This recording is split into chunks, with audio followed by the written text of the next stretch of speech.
Jadi tadi ada lagi komitmen organisasi. Nah, komitmen organisasi ini misalnya SK PPID-nya ada nggak? Kemudian anggaran untuk PPID itu tersedia atau tidak? Nah, itu bagian dari komitmen organisasi. Nah, itu juga yang harus dipenuhi oleh badan publik. Iya. Ya enggak? Betul, Pak. Jadi terakhir baru sarana dan prasarana. Sapras ya, Pak ya. Sapras itu penting. Untuk apa misalnya? Sapras itu kayak ruangan khusus PPID, ya enggak? Kemudian juga formulirnya tersedia atau tidak. Kemudian bagi kaum difabel itu ada atau tidak. WC-nya yang muat untuk ini kan kursi roda, kursi dorong ya. Masuknya juga. Pintu masuknya atau bagi masyarakat yang punya ada jalur khusus ya untuk masyarakat yang kaum difabel. Nah, itu juga harus dipenuhi oleh KPU. Jadi penilaian-penilaian inilah yang harus disiapkan oleh KPU khususnya ya agar ya tetap informatif. Karena secara sederhana seperti ini.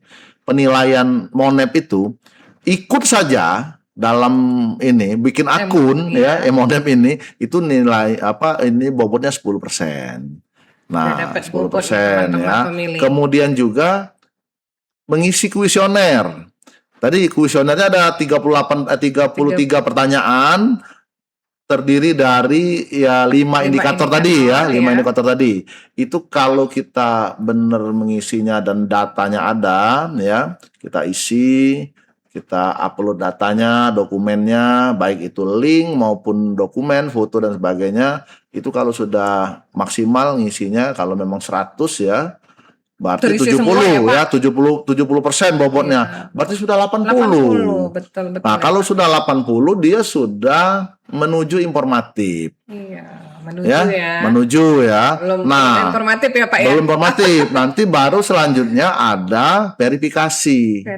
Verifikasi dari kami dari tim verifikasi melihat tuh benar nggak yang diisi ini. Karena memang ada pengalaman tahun kemarin dia ngisi ada linknya ditautkan, tetapi begitu kita buka ternyata itu Badan Pertanahan Nasional kota kabupaten provinsi Yogyakarta, ternyata kan isinya linknya itu kan nggak sesuai karena ya mungkin mau ngakalin kira-kira kan seperti itu karena memang nggak siap seperti itu kan. Nah, tapi kita verifikasi data itu sesuai atau tidak seperti itu kan. Nah, tidak tadi kalau memang sudah 80 sudah menuju, kemudian kita ada visitasi. Kita kunjungi apa data yang disajikan tadi apakah sesuai atau tidak. Kita cek ya, Pak ya. Misalnya KPU kota nih, ini ada, ini lengkap katanya kan, begitu kita cek nggak ada misalnya kan. Nah, nggak ada printernya misalnya, iya, Pak ya. misalnya meja pelayannya nggak ada, ruangannya nggak ada, tapi di sana dipoto, di-upload. Nah, itulah guna kita melakukan visitasi. Itu ada penilaiannya juga. Itu 15%. 80 tambah 5 sudah 95%. Iya, nah 5%-nya baru presentasi. Oh iya, presentasi terakhir. Presentasi itu terakhir. Jadi sebenarnya kami gabung. Jadi visitasi dan presentasi itu jadi 20%. Langsung dia jadi satu kesatuan. Include ya. Jadi kunjungan kemudian juga presentasinya itu jadi 20%. Jadi kalau penilaiannya itu sudah di sana saja sudah 90, itu maka jadi dapat informatif. Nah, kemarin KPU Kota Palembang informatif kan. Nah, berarti nilainya sudah 90 berapa? 91 atau berapa kemarin? 91 rasanya ya. Nah, seperti itu. Nah, itu harus karena kita juga harus ada bukti penilaian. Kan kita nggak bisa sembarangan memberikan ini predikat. Kalau misalnya digugat oleh masyarakat, misalnya seperti itu, apa pertanggungjawaban kita? Nah, kalau kuesioner itu nggak bisa dibohongi karena ada di aplikasi. Kan bisa dilihat tuh. Lagi, Pak ya? Ada masanya. Jadi sekarang ini dalam fase kita pengisian kuesioner. Iya, betul. Itu dikasih waktu 2 bulan ya kalau nggak salah ya. Sampai 31 Agustus Pak ya. Sampai 31 Agustus. Nah, nanti setelah itu baru tim kami memverifikasi isian kuesioner dari badan publik. Nah, tahun ini yang ikut itu lebih banyak dari kemarin. Dari tahun kemarin Kalau ya dari Pak. tahun kemarin 318 dari 12 kategori nih. KPU sendiri, Bawaslu sendiri, BPN sendiri, BPS sendiri, kita buat kategori. Sudah dibuat ya Kemenak Pak ya. sendiri, Iya. kemudian vertikal, OPD, kemudian juga kalau sekarang nambah apa? Nambah partai politik. Parpol diikutsertakan Parpol kita ikut juga, sertakan karena Pak. parpol itu menerima dana hibah. Oh iya betul. Dana hibah, anggaran dari pemerintah, parpol. Kemudian juga kemarin Polres minta. Polres. Jadi saya kemarin beraudiensi dengan Kapolda, ketemu Kapolda sangat support ini, dan dia minta seluruh Polres di Sumatera Selatan ini ikut Monep katanya kan. Nah, jadi Polres sudah supaya masyarakat tahu penambahan semua ya, sama Pak, ya. rumah sakit di daerah Sumatera Selatan ya Pak ya. Selatan. Nah, itu sudah ikut Monep. Nanti inilah kerja-kerja kita agar secara nasional keterbukaan informasi Sumatera Selatan ini meningkat. Makanya saya juga melihat ada tren masyarakat tuh hari ini sudah mulai mengenal Komisi Informasi di Sumatera Selatan. Nah, itu kan berkat kerja kita sama-sama seperti itu. Banyak sekali ya Pak ya. Kalau masyarakat sudah tahu, sudah paham, artinya masyarakat bisa semuanya mengawasi nih Pak. Iya, partisipasi masyarakat. Iya, benar, jadi kan hari ini kan keterbukaan ini kan sebuah keniscayaan. Jadi orang dengan handphone ini dia bisa mengakses dengan cepat. Semuanya. Iya. Semuanya. Jadi kalau kita sudah kehilangan misalnya nggak matiin handphone aja, kita informasi itu terhambat. Iya. Nah, Pak, ketiduran nonton bola pagi-pagi langsung klik.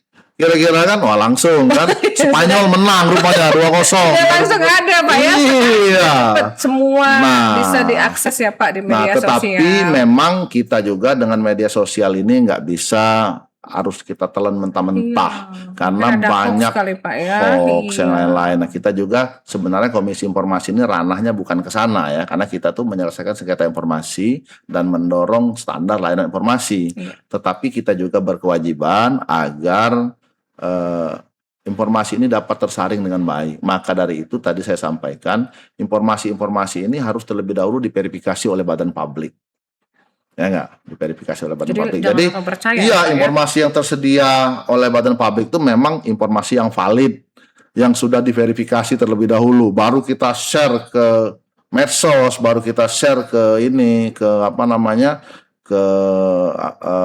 web dan sebagainya. Nah, jadi kalau yang di medsos itu kan memang seharusnya ada pengaturan khusus lah terkait dengan informasi-informasi yang beredar di media sosial ini, dan itu sekarang sedang digarap, sedang dikaji oleh pemerintah melalui revisi Undang-Undang Nomor 32 tentang penyiaran. Nah, sekarang ini informasinya pada masyarakat hari ini sedang dilakukan pembahasan di Komisi 1 di Balek terkait dengan tadi. Jadi penyebaran berita hoax segala macam. Nah, termasuk juga nanti kewenangan Komisi Penyiaran, bukan Komisi Informasi. Berbeda ya lagi ya, Pak ya. Tapi kita juga sebagai insan komunikasi ya bertanggung jawab juga atas hal yang tadi meminimalisir berita hoax, kemudian juga yang lain dan sebagainya. Ya, jadi itu sangat penting sekali Pak ya. Jadi masyarakat juga tidak serta-merta menerima saja informasi kalau di zaman sekarang ini semua sudah digital tuh kan sudah cepat sekali ya Pak ya. Bisa ternyata hoax ya Pak ya. Jadi memang kita juga harus aktif untuk tahu bagaimana informasi itu disajikan tepat oleh instansi atau badan publik yang berwenang. Nah, terkait dengan kolaborasi nih Pak, kolaborasi yang antar lembaga, ini kan juga sangat penting ya Pak ya. Seperti yang Bapak sampaikan tadi bahwa Komisi Informasi sudah menyasar seluruh bahkan hampir seluruh di Sumatera Selatan. Itu bagaimana nih Pak menurut Komisi Informasi? Ya memang Apa yang nanti kita kan ada bidang hubungan antar lembaga dan sosialisasi. Jadi kedua bidang ini tadi tugasnya itu bagaimana Komisi Informasi ini mampu menjalin kemitraan dengan badan publik ini agar misinya sama-sama jalan. Misi kami bagaimana keterbukaan ini bisa sampai ke badan publik, kemudian badan publik juga punya kewajiban untuk memenuhi standar layanan informasi. Jadi sebenarnya ini adalah simbiosis mutualisme antara badan publik. Makanya kami proaktif. Jadi kalau misalnya badan publik dapat surat dari Komisi Informasi untuk audiensi ya memang itu kewajiban kami. Kemarin kami sudah ngobrol sama Bang Sumsel, kami sudah ketemu dengan Bupati Ogan Ilir, kami sudah juga ngobrol dengan beberapa dinas di OPD karena memang saya setelah saya evaluasi yang kemarin OPD ini harus jadi catatan penting juga karena memang harus didorong lagi keterbukaan informasi di OPD di Sumatera Selatan ini kan.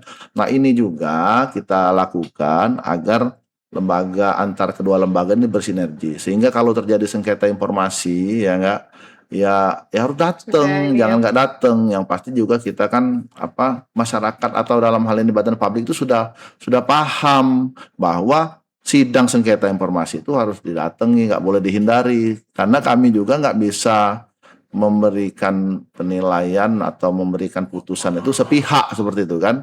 Jadi para pihak. Nah, kalau misalnya gini coba, bagaimana kita mau bisa melihat secara objektif kalau yang datang tuh cuman pemohon, termohonnya enggak. Nah, pemohonnya itu dengan argumentasinya, dengan bukti-buktinya dia bisa meyakinkan kami. Sedangkan yang satunya nggak hadir seperti itu kan. Nah, jadi wajar kalau misalnya ini kadang-kadang pemohonnya menang seperti itu kan.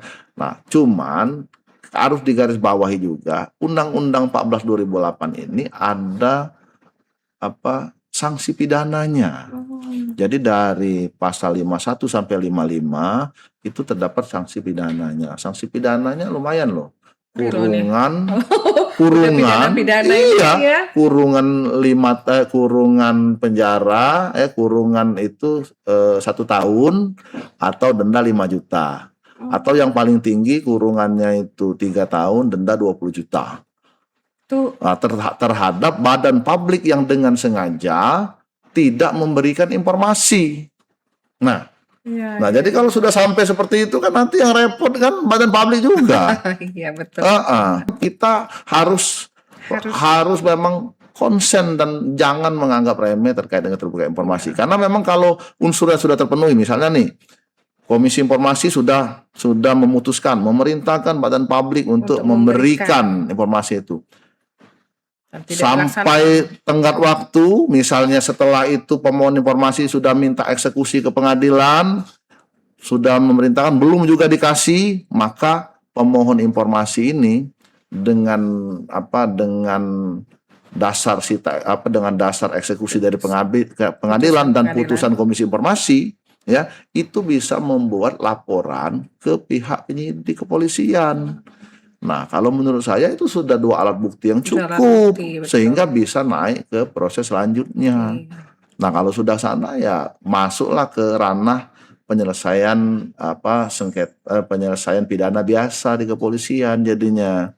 Nah, itu sudah bukan kewenangan kami lagi, tetapi perlu saya ingatkan bahwa di kita ini banyak sudah ada misalnya di Sleman, di Indonesia di pengadilan Bangil, pengadilan negeri Bangil itu ada kades yang dapat hukuman denda, ada camat yang dapat hukuman denda juga. Jadi bagaimanapun juga ini jadi catatan seperti itu. Jadi ini juga harus kita perhatikan.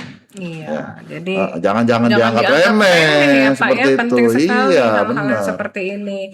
Apalagi ini berkaitan dengan lembaga-lembaga negara ya Pak ya. Kita sebagai badan publik. Kami alhamdulillah terima kasih sekali nih Bapak. Nah, nanti kami itu sudah dibimbing Mbak Rinda nanti siapa coba yang bisa kena pidana? PPID-nya atau atasan PPID-nya atau yang tidak yang memerintahkan untuk tidak memberikan informasi. Itu tergantung penyelidikan dan penyidikan dari aparat polisian nanti. Jadi kan kalau misalnya ini KPU nih misalnya, Mbak Rinda juga harus hati-hati sebagai PPID. Jadi jangan ditutup-tutupi informasinya nanti. Betul, Pak. Kalau memang informasi itu berdasarkan undang-undang terbuka ya silakan disampaikan ya Pak ya. Iya, jadi itu teman pemilih ya. Jadi sepanjang informasi itu adalah informasi yang terbuka, wajib untuk badan publik menyampaikan ke pemohon atau masyarakat yang ingin tahu ya Pak ya, kecuali informasi yang dikecualikan, dan itu informasi yang dikecualikan tadi di SK-kan ya Pak oleh lembaga negara yang bersangkutan dan harus melalui uji konsekuensi namanya. Itu ada lagi prosesnya Pak ya. Iya, jadi dia nggak serta-merta SK sendiri, karena memang ada juga kami di sidang sengketa itu ya, saya ambil contoh kan. Ya. Jadi dia itu bikin informasi itu dikecualikan, arsip dikecualikan, kemudian inventaris dikecualikan. Itu kan salah. Padahal ada mekanismenya. Jadi mereka harus mengundang akademisi, harus mengundang praktisi. Ada ujinya, Pak, kemudian dilakukan uji konsekuensi, baru dituangkan dalam SK. Seperti itu kan. Nah, rujukannya rujukannya pasal 17 Undang-Undang Nomor 14 Tahun 2008. Hal-hal yang termasuk informasi dikecualikan. Itu rujukannya, misalnya terkait dengan pertahanan dan keamanan negara, terkait dengan kekayaan alam Indonesia, terkait dengan proses penyidikan dan penyelidikan dari aparat kepolisian, terkait dengan hak-hak, misalnya hal yang bersifat pribadi seperti itu kan. Jadi identitas, kemudian juga riwayat kesehatan, termasuk juga satuan pendidikan, terkait dengan dokumen atau hal-hal yang sifatnya autentik ya, akta autentik, misalnya ijazah ya enggak, terkait dengan pejabat publik ya, maka itu tidak dikecualikan. Kayak saya misalnya, karena saya ini kan ya pejabat publik juga kan, ya, jadi informasi terkait ijazah saya terbuka untuk umum. Kalau ada masyarakat boleh tahu. LHKPN saya, harta kekayaan saya harusnya ada di dalam web. Seperti Bapak itu kan. Lapor nggak nih? Ya, LHKPN-nya. Ya, lapor ya Pak ya. Harus lapor. Harus lapor ya Pak ya, sebagai warga negara yang baik, sebagai pejabat yang baik walaupun juga ya Pak. Atas nama istri semua kan. Atas nama istri semua maksudnya Pak ya. Ya Allah. Ya jadi Pak, alhamdulillah ya Pak ya, banyak sekali informasi-informasi yang kami dapatkan di podcast kita hari ini. Nah, pendengar podcast kita juga Pak, banyak sekali dari kalangan remaja, kalangan pemilih pemula, juga tentunya masyarakat luas. Apa nih Pak pesan Bapak ke generasi muda dan masyarakat luas terkait dengan keterbukaan informasi publik di Indonesia ini? Gen Z ya kalau sekarang ya, Gen Z, Gen Y, macam. Jadi memang kita juga sekarang kan ada namanya generasi muda keterbukaan informasi kita bikin. Ada juga. Ini ya Pak, semacam lembaga yang kita bikin untuk mensosialisasikan ini kepada anak-anak muda. Jadi kita bikin ini untuk menyampaikan kepada generasi muda sejak dini urgensi keterbukaan informasi. Jadi kemarin itu kita adain training. Jadi training keterbukaan informasi kepada anak-anak kelas 2, kelas 3 SMA. SMA ya Pak? SMA, target kita SMA, atau nanti juga setelah ini mungkin anak-anak mahasiswa ya barangkali ya. Itu diikuti oleh sekitar 75 orang angkatan pertama. Itu di Sumatera Selatan? Di Sumatera Selatan. Nah, yang ini terobosan dari KI. Iya, dari KI Sumatera Selatan. Bagus sekali ya Pak. Dari KI Sumatera Selatan, dan ini mungkin juga akan saya bawa nanti ke Komisi Informasi Pusat. Komisi Informasi Pusat. Selamat karena ya Bapak. Alhamdulillah saya akan dipercaya juga untuk terpilih menjadi salah satu komisioner Komisi Informasi Pusat. Selamat Bapak, kebanggaan sekali bagi kami Bapak. Ya, karena memang bisa hadir di sini. Tadi langsung ya nih teman-teman, teman pemilih ini nanti Bapak alhamdulillah sudah terpilih sebagai komisioner Pak ya, di Komisi Informasi Pusat ya Pak. Siap. Periode 2026 2030. Teman-teman semuanya. Insyaallah bulan 8 ini dilantik. Masya Allah. Baru kalau sekarang masih Ketua Komisi Informasi Sumatera Selatan. Tapi sudah terpilih kan Pak ya? Insya Allah. Karena berkat kerja kawan-kawan di Sumatera Selatan juga sehingga kita bisa bisa muncul lah. Karena memang ini karena Komisi Informasi Sumsel juga baik kan dinilai, saya juga terimbas ke sana. Kena efeknya. Efeknya. Komisi Informasi baik ya tentu karena badan-badan hukum yang dinilai juga mungkin sudah badan publiknya baik ya, juga. Ya. Jadi ke depan juga bisa lebih baik lagi. Jadi ngefek juga ke ketuanya. Jadi ini bonus sebenarnya. Bonus ya Pak ya. Bonus dari apa yang kita lakukan di Sumatera Selatan. Hebat sekali ya. Alhamdulillah. Ya, bangga sekali ini putra daerah Sumatera Selatan terpilih. Kayak judul berita. Iya, putra Sumatera Selatan yang terpilih ke ibu kota ya Pak ya. Iya. Alhamdulillah nih Pak, kita hari ini sudah banyak sekali ilmu-ilmu yang bermanfaat, ilmu-ilmu yang bisa kami pelajari terus terkait dengan keterbukaan informasi publik, khususnya yang berkaitan atau yang bersinggungan dengan Komisi Pemilihan Umum.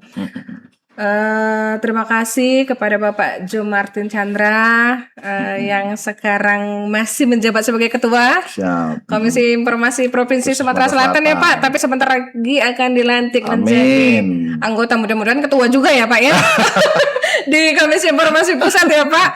Iya, karena itu adalah suatu kebanggaan ya Pak untuk Sumatera Selatan. Kita aminkan dulu. Amin. Sahabat demokrasi, dari perbincangan kita pada hari ini dapat mengambil satu pelajaran penting, bahwa keterbukaan informasi bukan sekedar kewajiban badan publik, melainkan juga fondasi dalam membangun demokrasi yang sehat. Jika informasi itu terbuka, masyarakat dapat berpartisipasi dengan baik, dan ketika masyarakat berpartisipasi dengan baik, kepercayaan publik akan tumbuh. Dan ketika kepercayaan publik itu tumbuh, Pak, demokrasi akan semakin kuat tentunya. Mantap. KPU Kota Palembang berkomitmen terus untuk memberikan pelayanan informasi publik yang transparan, mudah diakses, dan akuntabel, demi terwujudnya demokrasi yang berkualitas. Sebelumnya kami sekali lagi mengucapkan terima kasih yang sebesar-besarnya kepada Bapak. Alhamdulillah podcast kita sudah sampai di ujung acara nih Pak. Boleh enggak Pak, kalau Mbak Rinda sedikit pantun ya Pak? Oh boleh Mbak. Sungai Musi membelah kota. Cakep. Ampera berdiri gagah mempesona. Cakep. Informasi terbuka adalah hak kita. Demokrasi berkualitas menjadi cita bersama. Mantap. Mau ditambah lagi Pak? Satu lagi ya Pak ya? Boleh. Pempek lenjer nikmat rasanya, dinikmati hangat bersama keluarga. Mari jaga budaya demokrasi Indonesia dengan informasi yang terbuka dan bertanggung jawab adanya. Saya Rinda Fatona selaku host podcast KPU Kota Palembang mengucapkan terima kasih kepada seluruh pendengar, teman pemilih yang telah bersama kami hingga akhir acara podcast kita pada hari ini. Sampai ketemu pada podcast episode selanjutnya. Wassalamualaikum warahmatullahi wabarakatuh. Salam demokrasi. Terima kasih Pak. Oke, thank you.